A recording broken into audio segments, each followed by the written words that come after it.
Hi guys! Welcome back to my channel.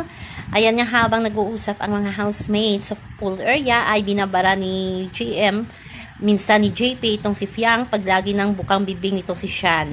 Sabi nga ng mga fans niya, parang nakakairita na at gusto nilang magising si Fiang na talagang hindi naman gwapo si Sean. Si Fiang lang talaga ang gwapong-gwapo daw sa kanyang manliligaw. Ginagaslight pa nga daw siya ni Sean sa mga post nito. So sana malaman daw ni Fiang kung ano nga ba ang dahilan ng pag-stop ng panliligaw ni Sean sa kanya.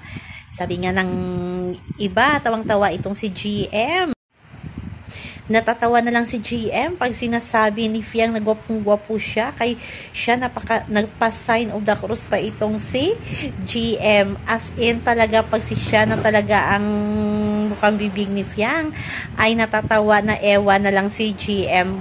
Ni-real talk na nga ito ni GM pero parang hindi pa din nagigising si Fiang. Baka magising na si Fiang pag lumabas na siya ng outside world. So abangan na lang natin yan. So yan lang po guys ang ating update sa ngayon. Hanggang sa muli.